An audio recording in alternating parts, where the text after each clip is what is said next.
Hey everybody, Dr. Mike here with the first in a new series of videos on the Korg Wavestate. The Wavestate's been out for a little under a year now, and it's a pretty remarkable little synthesizer that Korg has put out in a sort of an homage and evolution of a groundbreaking synthesizer that they came out with back in the 1990s called the Wavestation. The Wavestation, in turn, had some technology in it from a previous synthesizer called the Prophet VS, which was made by Sequential in the mid-80s. The Wavestate takes the combined technologies of the Prophet VS and the Wavestation and combines them in a new package. The primary thing you're going to want to note about the Wavestate versus either of its predecessors is that there's this enormous array of real-time performance controls. Not only do you have knobs for getting at a lot of functions directly, but in places where the interface is paged or tabbed, you have these lit buttons which allow you to get where you're going very quickly. In cases where there are more than one item in a particular chain being used, you have status LEDs. And while the display is a little smaller than you might be used to, it's very easy to find your way around, to navigate, and most importantly, to get at everything you need while you're playing live. We'll start with a look at the front panel. This joystick controls one of the most vital parts of the Prophet VS and the Wavestation. These were vector synthesizers where 4 different oscillators or layers of the sound could be intermixed in real time by moving the joystick. It got the name from the fact that the position of the joystick in the diamond could be described as a mathematical vector. In addition to the vector joystick, we had the standard pitch and mod wheels, octave buttons, and then the rest of the interface is divided up into functional blocks. And I want to talk about those one at a time to try to give you an idea of what we have to look forward to as we get into the Wavestate in future videos. Starting up here, we have a section for selecting the 4 layers of a sound. There are LEDs to indicate which ones are active, and the button lights up for whichever one you're actively editing. Layers are important because those 4 layers are what we mix with the vector joystick, and they allow for drastically different timbres to be blended together in a performance which is the highest level sound that we normally work with when we're playing the Wavestate. At the lowest level is the wave sequence. We will talk about those a lot more in upcoming videos, but here's where you can select one from a library. There are also presets for the various lanes that exist inside a wave sequence. That's a fairly complex concept, which we'll get back to. You have knobs for moving the looping properties of the wave sequence, as well as some utility buttons for changing how the wave sequence loops or how notes advance when you're editing. Down here we have the mod knobs. These are 8 assignable modulation knobs, 1 per layer, but then there's an additional set of them at the performance level, which is selected with this button over here. There's an arpeggiator, tap tempo. This set of 16 buttons down here serves dual purposes. It can be used to select a given step in a wave sequence, or it can be used in what's called a set list, which is a user-defined set of 64 programs that can be called up in any order you wish. There are 4 banks of 16 in both cases, so 64 steps in a wave sequence or 64 programs in a set list. You hold the button to select a bank, and then choose the program that you wish. Over here we have standard controls for filter cutoff, resonance, envelope intensity, amplitude level, and a 4-stage ADSR with looping, which we'll get to later, and velocity sensitivity. You have a variety of filter modes, which are selected here, and there are envelopes for the filter, amplifier, pitch, and vector, which is a 2-dimensional envelope that allows you to program movements of the joystick over time. Over here we have LFO controls, Up here, we have effects controls, again, with lights to show which effect modules are active. The first three, pre, mod, and delay, are individual per layer. The reverb, as well as a final global EQ, are global for an entire performance. We have the utility controls over here, an encoder that's not a push-click for finding your way around, and a shift button, which is incredibly useful because virtually every control on the Wavestate's front panel also has a shift function, which is written underneath in blue. You'll notice that the shift button is lit up. You can use it simply by holding it down and then selecting whatever function you want to work on, or you can do a double click, which locks the shift, very much like locking the shift key on a keyboard, which allows you to jump around between multiple shifted functions without having to have one hand on the button. The rear panel is pretty straightforward. We have a headphone jack and stereo audio out, all 1/4 inch.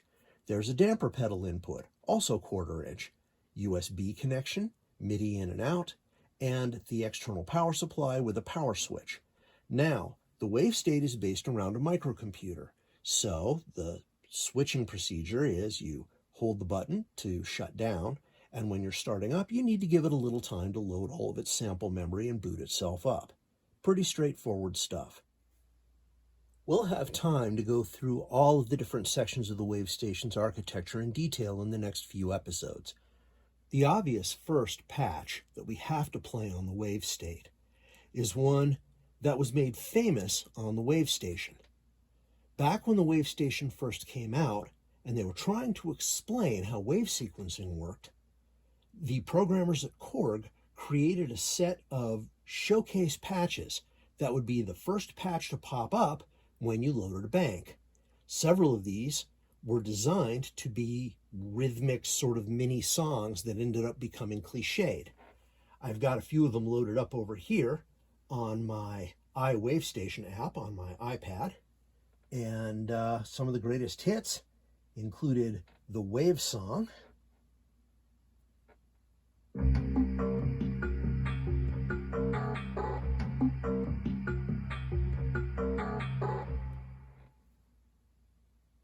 Pharaoh's Jig,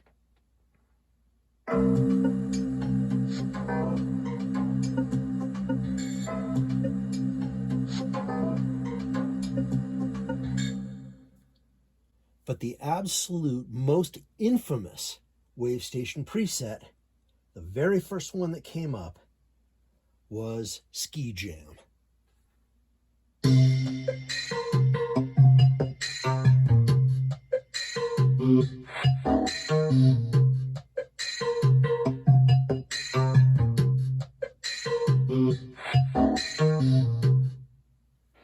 Now, the Wavestate couldn't ship without some version or another of Ski Jam on it. It would have been breaking the law of nature.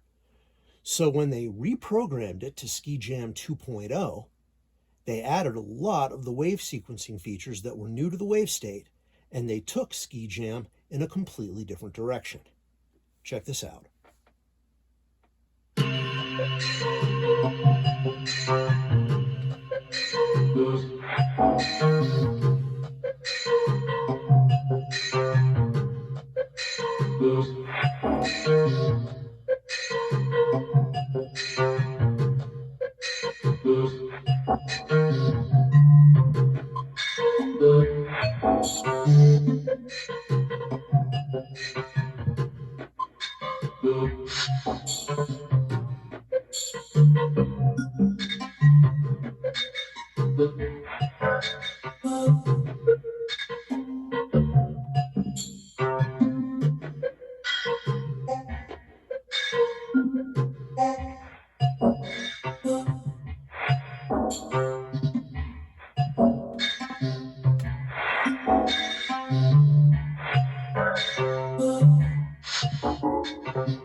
And that's all from one wave sequence.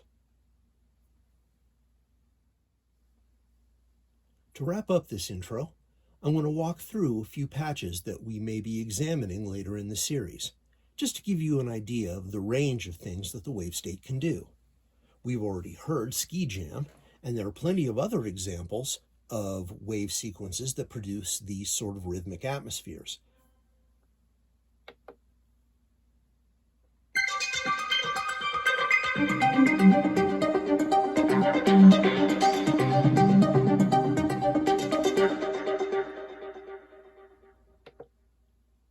Now notice how we didn't cut off the voices when we switched to another program. That's common in the Wavestate. It will hold on to whatever voices are still finishing their envelopes or effects so that you don't have an abrupt cutoff. And then, of course, if you want to mix in percussive sounds along with everything else, you end up with stuff like this.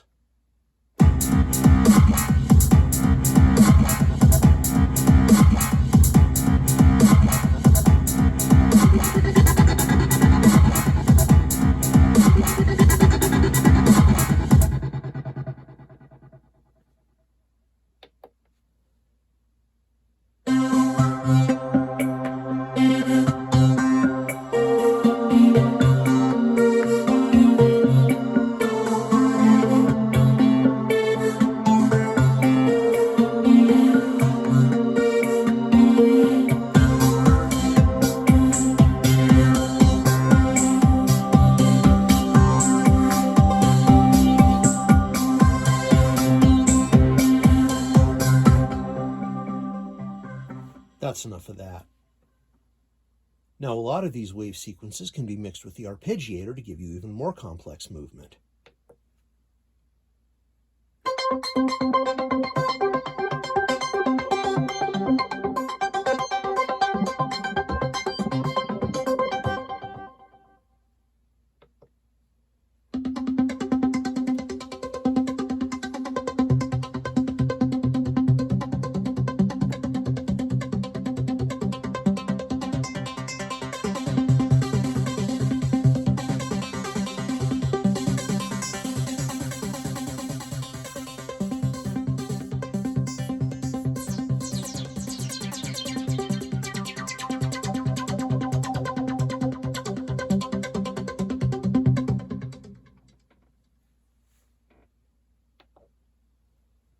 Of course, the alternative is to go in the opposite direction and to use wave sequences to create evolving timbres that don't necessarily have a rhythmic element, or to blend the two.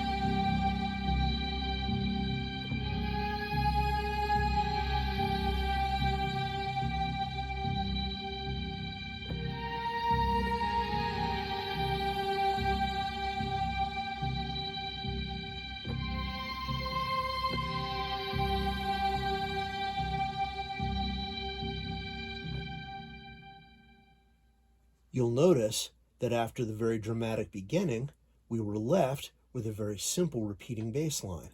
That's built into the wave sequence, and those kinds of evolving patterns are something that let us build entire little stories into the patches on the Wavestate. We also have other examples of using wave sequences in more subtle ways.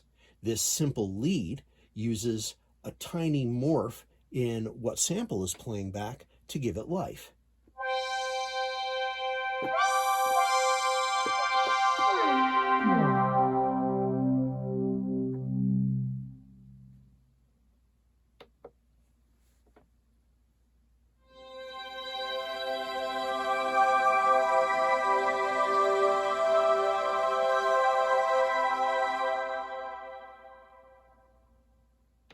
And if you're into the Olafur Arnolds thing,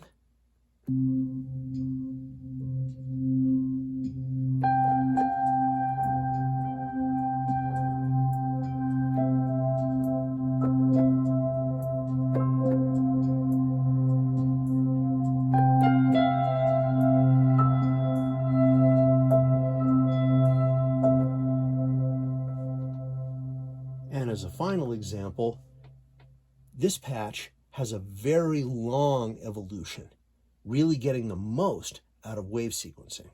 Check this out.